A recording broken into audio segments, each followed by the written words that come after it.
so great to be here in Miami Beach. Thanks for your kind invitation and to tell you about artificial intelligence. To tell you the tale of what's happening right now, let me go back some 300 or so years. 300 years ago, we didn't have running water, electricity, and most of us, most of you, your ancestors, worked in the fields. And the defining element of humans at the time was not our intellect, was our physical strength and agility, how we plowed our fields, how we milked our cows, and processed our crop. And then, pretty much 300 years ago, some ingenious engineer invented the steam engine. And the steam engine became the great force multiplier. Before the steam engine, one farmer was able to produce food for about 4 people. And after that invention, one farmer today, I would say, can produce food for 400 people. And that freed up our time. So we invented things like childhood and reading. Reading was invented before, but it wasn't available to most people. And we invented sciences and Facebook and all the things we care about today. Now, what does this do to us, the people? Well, to all of you, to myself. Well, we today, we move from the fields into offices. 75% of the working American population works in offices. And what do we do in offices? Well, we're now defined through our mental strength. It's not our physical agility anymore, it's our brain. What does our brain do? Well, our brain does the same thing over and over and over again. Most of us do repetitive work, be it that you're a lawyer, a medical doctor, a financial analyst, or a spreadsheet monkey. You do the same thing over and over again, correct? Now, let me talk about AI, because AI is about to change all of this. Before I dive into examples, of which there shall be 4 in this presentation, I want to give you the lay of the land, what AI means to me and the way I've approached AI. AI is a way to program computers, okay? Prior to AI, we had very smart programmers and very dumb computers. And to instruct a computer to do the right thing, software engineers, that we often pay $200,000 or more a year, would sit down and compose this incredibly complicated kitchen recipe of what to do when. Like preheat the oven to 450 degrees, put in the roast, expect it for 15 minutes, but it's already brown, you can take it out of 14 minutes, run the probe, cut it open, serve it. That's a kitchen recipe. Now, kitchen recipes for computers are often millions of lines of code. And any single line of code can knock out the computer and make your smartphone hang. To anticipate all the contingencies, programmers have to be very smart, and that's why we pay them lots of money. Now, in the AI world, the fundamental game change is that now computers find their own rules. So instead of giving it this incredibly complicated rule for every contingency, we now can train computers the way we teach people. We don't raise our kids giving them in the first 18 years a rule for every contingency. We train our kids with examples. So AI is trained on examples of what we do and can then infer its own rules. It's a huge game changer for all of computer science, because now a programmer doesn't have to understand programming anymore. A programmer instead might use something like the FICO platform and pop in data, and the system finds its own rules. In this big ocean of AI, perhaps the hottest term today is called deep learning. Deep learning is what we call a neural network. All of you brought your neural networks to this conference, thank you. In computer terms, a neural network is a very, very shallow and simple mathematical simulation of certain parts of the human brain. And what's important about it, it has what's called plasticity. It is able to adapt and find its own rules. This is taken from a Google paper where a neural network has been trained by Google Brain to recognize faces. And every layer of this network, layer after layer, transforms the data into something until eventually something really meaningful comes out, like the detection of faces. And again, what's different here is, just to repeat myself, while the platform of the neural network has been programmed by human programmers, what the essence of it, the real decision-making, is learned from data. This has been trained by giving it hundreds of thousands, millions of faces, and it itself finds out how to distinguish, say, a human face from an animal face.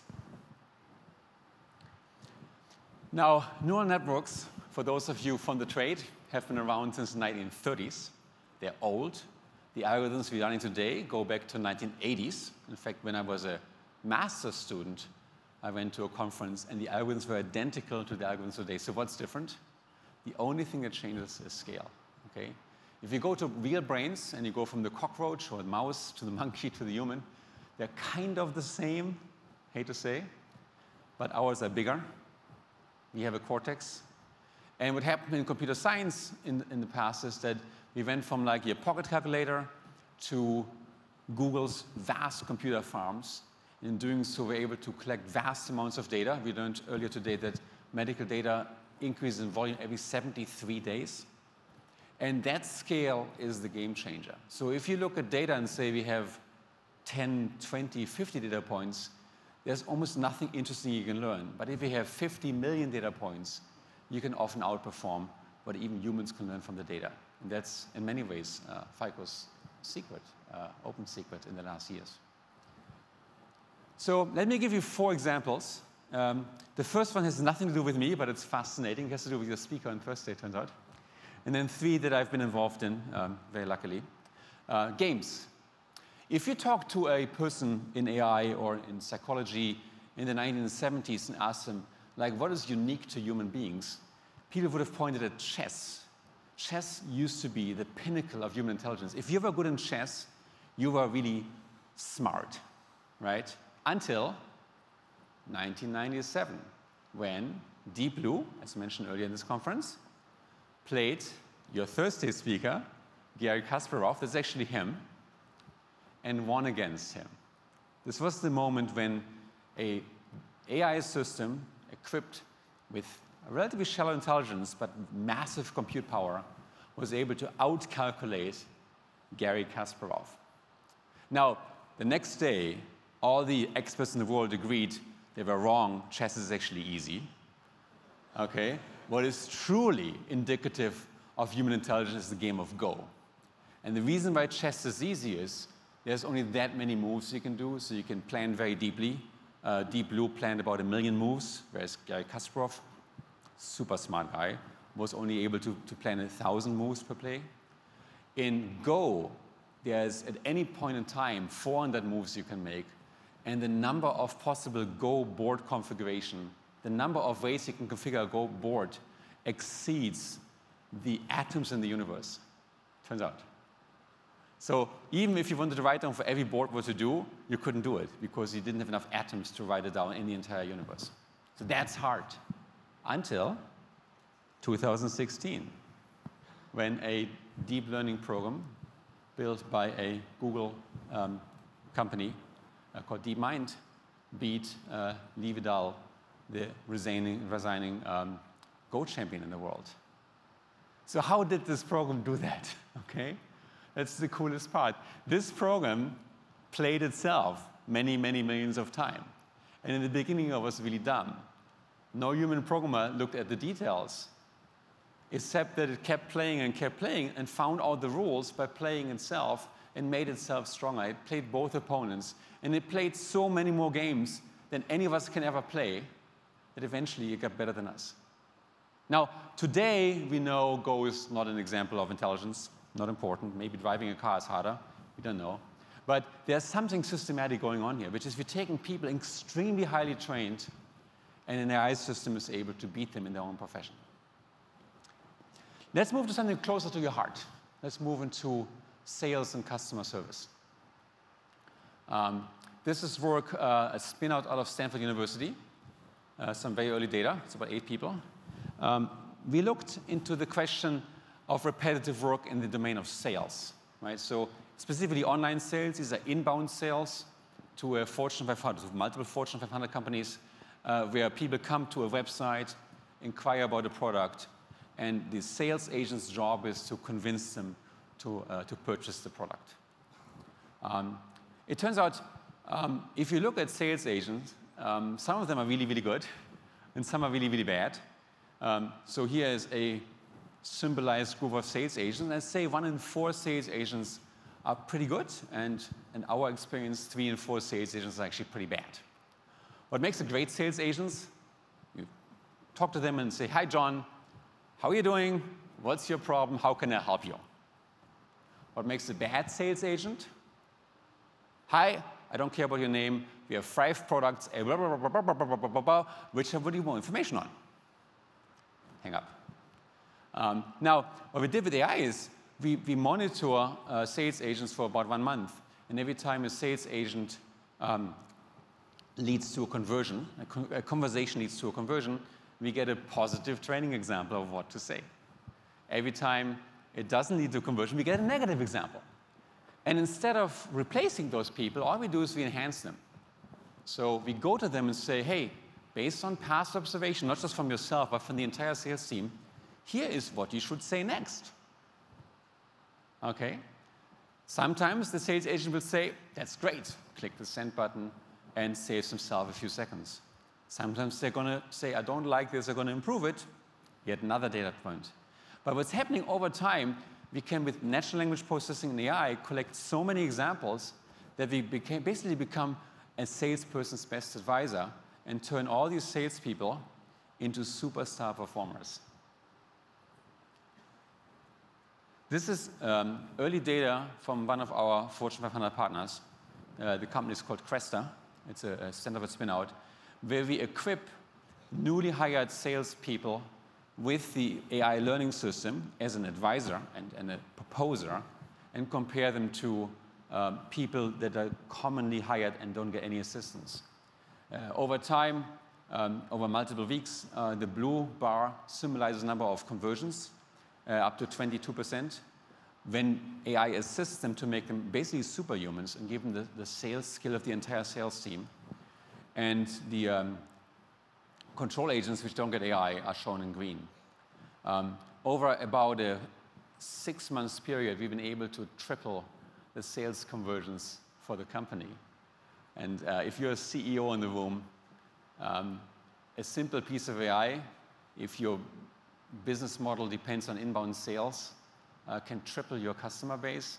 That is a pretty significant outcome, in my opinion. We also about half of the time that people spend on the job, so we can cut employee expenses by 50%. We don't talk about this because then salespeople don't like us anymore. Let's talk about highly paid people. Okay, so salespeople make about 15, 18 bucks an hour. Let's talk about people who make almost $500,000, $450,000 a year on average in this country. Okay, let's talk about doctors, and specifically dermatologists. I have this firm belief that we can cure most cancers easily, not with new treatment, but with new diagnostics, if we just look. And the cancer that my Stanford team looked at was skin cancer, which is the most common cancer in this country. Skin cancer is a lethal cancer. Some of you might know somebody affected, or might be affected yourself. That can easily be cured if you find it early enough. In fact, I can cure it for you with kitchen scissors. Skin cancer goes from stage 0, where you have a 95% probability of survival, to stage 4, where your survival chance in 5 years goes lower than 20%, often as fast as in 8 to 10 months. Okay? So if you see a skin doctor once a year, that's just barely enough to keep you safe. And I question how many of you do this. It's usually detected not by skin doctors. It's usually affected by boyfriends or girlfriends or wives or husbands, turns out. So I asked the question, can we learn from these incredibly highly trained people and acquire the skill using AI? So that's what a dermatologist does. It's an incredibly highly repetitive job, right? They're being paid vast amounts of money. It takes about 8 to 12 years of training to be good at it. And yes, your life depends on it, okay?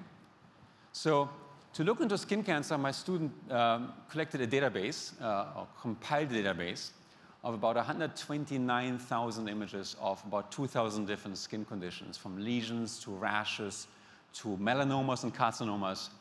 This is a database that is comprised from multiple sources that has been what we call ground truth, where the skin cancer samples have been taken out and have been sent to a lab. The top ones are the benign ones, and the bottom ones are the malignant ones. And I challenge you, any one of you, to help me understand what are the rules that set the good ones apart from the bad ones. That just gives you a feel. It's actually not a trivial task. And if you go to dermatologists, they do have rules. They have what's called an A, B, C, D, E rule. They look at the regularity of the shape and the coloring and so on. But clearly, 5 little letters don't capture the complexity of really being able to detect what is cancerous. And again, a missed melanoma might kill you. So after training on 129,000 images, which is more than any hematologist ever gets to see in their life, okay, or biopsy, we use this neural network, again, a deep network, that layer after layer processes these images and develops a set of rules by itself how to find skin cancers. It's not us sitting there and saying, oh, it's the fuzziness of the rim or the darkness of the color. It's the data. You train this machine by just giving it examples. And it can find itself what are these millions of connections that tie together these millions of pixels into a diagnostic of something that might be either malignant or benign. It's sheer magic. Now, once we've done this, we ask, how good are we? So we do what any researcher in the field does. We compose a holdout set, a set the computer didn't get to see of data during the training phase, for which we knew the correct answer, and we presented the computer with that set.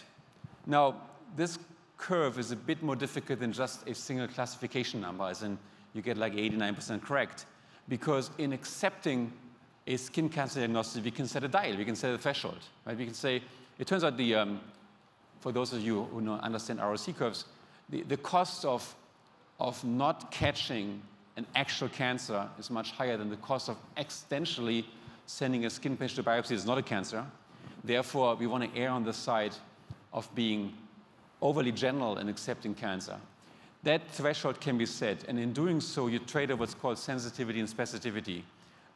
On the top of this curve here, with specificity equals 1, sensitivity equals 0, you find all the cancers. You find none of the cancers. You accept nothing. On the right side, you accept everything.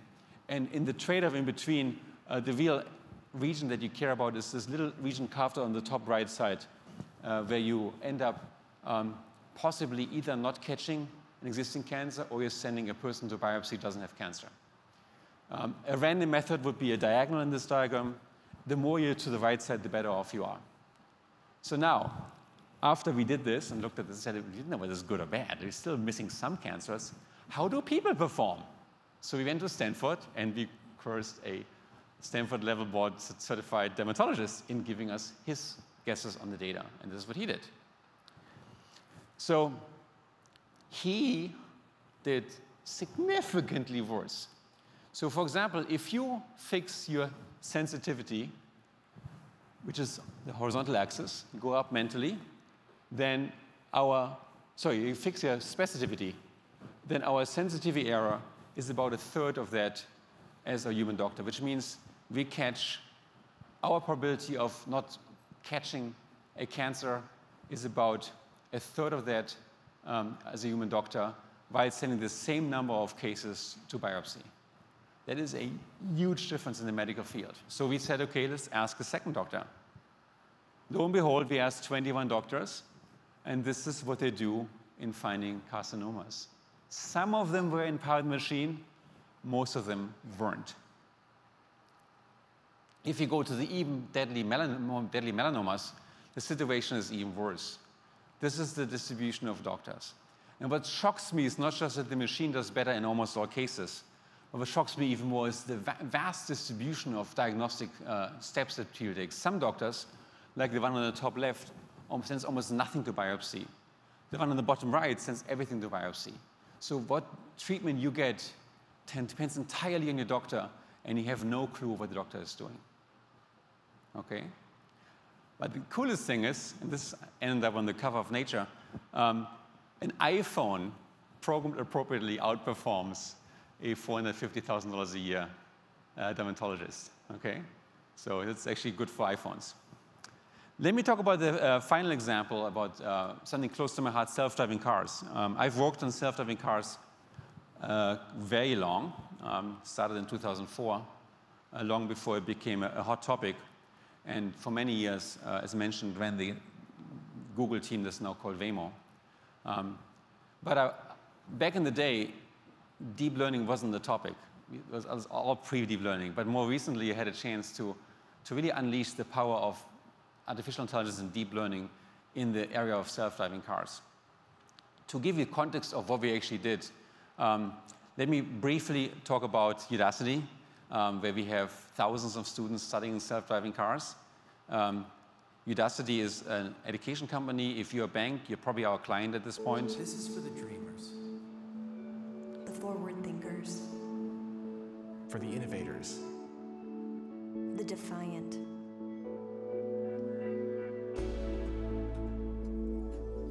For those who dare to imagine the future. Udacity prepares you for the jobs of tomorrow. Learn Silicon Valley skills with a nano degree program.